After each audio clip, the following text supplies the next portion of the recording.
In America, in those early hours when the morning sun turns orange, cars roll one by one out of their garages in the suburbs of Los Angeles. Emily is one of them. She finishes her coffee in one sip, grabs her bag, and gets into her car. A new day begins. She starts the engine, the same morning news, the same radio ads. But somewhere in the back of her mind, there's always the same thought. This month, I'll be more careful. Her salary is $4,500. Not bad. Rent, $1,800. Car loan, $550. Minimum credit card payment, $300. The rest goes to groceries, eating out, little shopping trips. By mid-month, her bank app is almost at zero.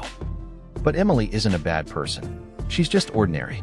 She gets tired during the day, just like everyone else, and rewards herself in the evenings. A coffee, a dress, that I earned it feeling, one tap on the credit card, and a momentary relief. But when the end of the month comes, that relief quietly turns into pressure.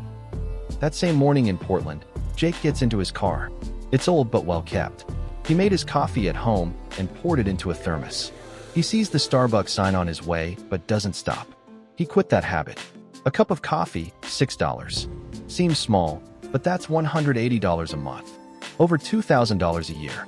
Now, that money stays in his account. Jake also lives on a salary, earning about $4,000 a month.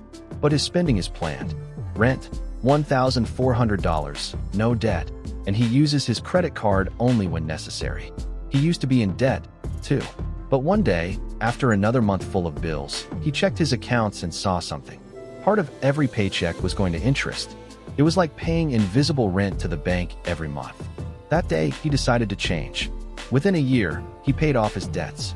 Now, when his paycheck arrives, he pays himself first. 15% automatically goes to his investment account. The rest is for living. Emily, meanwhile, grabs her coffee in the office kitchen during lunch. Her coworkers are talking about vacations. Miami or Cancun? Which one's better? Emily's eyes light up.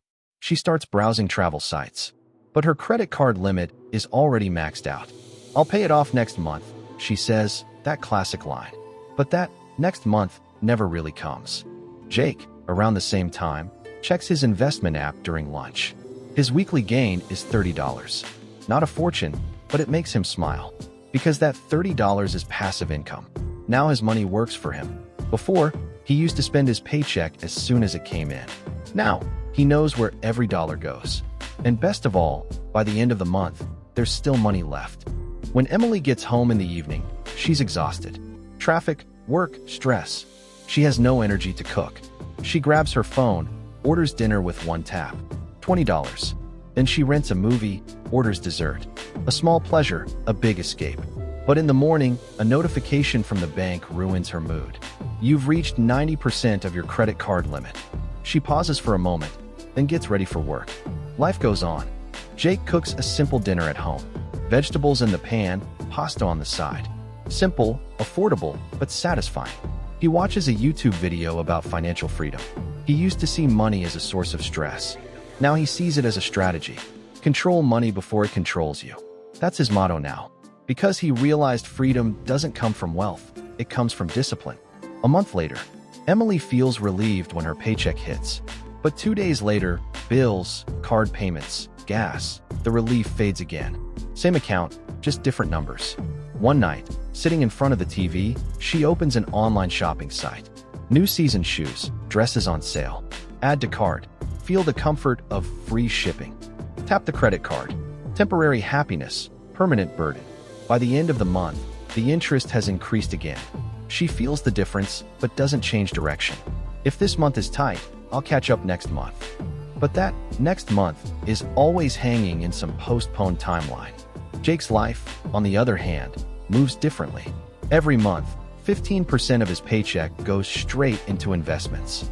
It wasn't easy at first, but now it's a habit. After a year, he's saved $7,000. Not a fortune, maybe, but it's the foundation of freedom. That money gives him confidence. If one day he wants to quit his job, he knows he'll be fine for a while. That's the real difference. Emily is trying to survive. Jake is building a life. One Sunday morning, Emily meets her friends for brunch. The conversation turns to money. Who can even save with these prices? Everyone agrees. Then credit card debt comes up. Everyone's limit is maxed out. They laugh about it because that's normal now. But behind those smiles is the same quiet worry. What if something happens? Meanwhile, Jake is in his garage, working on small wooden designs. He's turned his weekends into a hobby. He sells his creations online.